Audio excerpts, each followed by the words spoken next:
دولس ولسوالیو کې مو موږ داسې نه دي چې ننګرهار مو فقط 12 ولسوالۍ کور کړي، البته موږ بېلابېلې کټګورۍ پروګرامونه لرو چې نن د 12 ولسوالیو لپاره به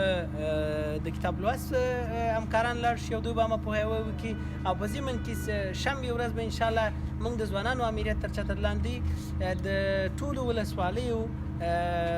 لپاره په موټریز کمپاین چې هغې کې به لاوډ سپیکر وي، په هغې کې به خلکو سره ناستې وي، په هغې کې به دیني علما وي، یعنې په مشترک ډول باندې هغه یو جدا کمپاین هم دی. یعنې موږ دا نه کوو چې یوه او څو ولسوالۍ ټارګېټ کې هغه دې پاتې شي، نه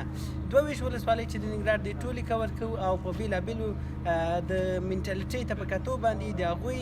هغه درک ته په کتو باندې په هماغه ډول موږ ورته کمپاین کوو. مثلا هغه ولسوالۍ چې ښار ته نږدې دي هغوی کیدای شي موږ په بایسکل کمپاین باندې کور کوو. هغه ولسوالۍ چې بیا د ښار نه لرې دي د هغوی لپاره موږ بیا هغه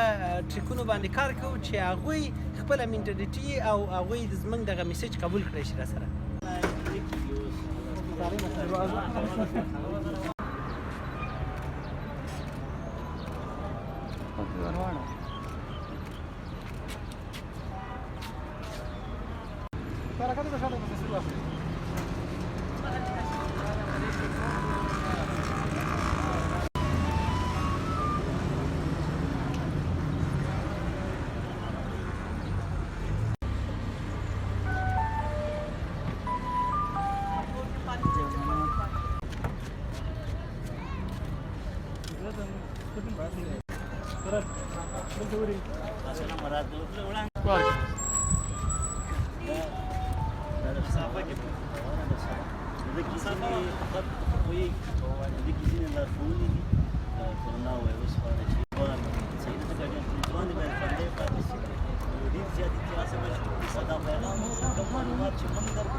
بیا ځو خوږیاڼو ته، کامې ته، درینور ته، شینوارو ته،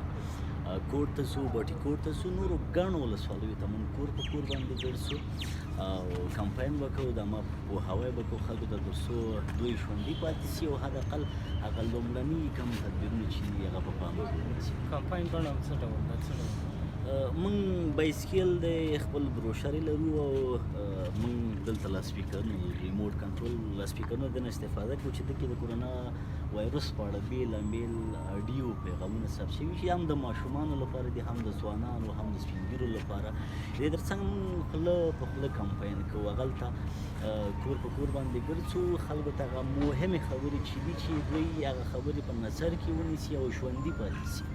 هغه خبرې موږ ورته په خپله ژبه یعنې د دوی په ژبه ورته کوو. دې سربیره د موږ د پروګرام یوه ځانګړنه به دی چې موږ ماشومانو ته یا نوي نسل ته چې په ولسوالیو کې ډېر محرومه خلک هم دي هغوی ته د لاسونو وینځلو هغه اسانتیاوې او تر سربیره اسانتیاوې او سربیره پر دې د لاسونو وینځلو چل ور زده کوو.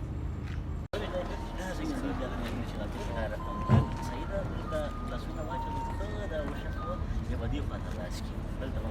دا دوه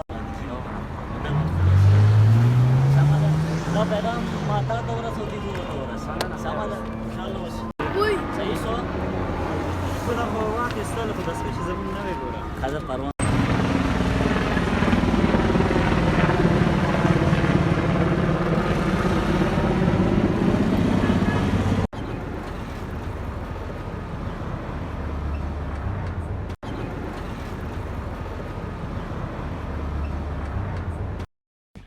پژواک خبری اژانس د پیښو ریښتینې هنداره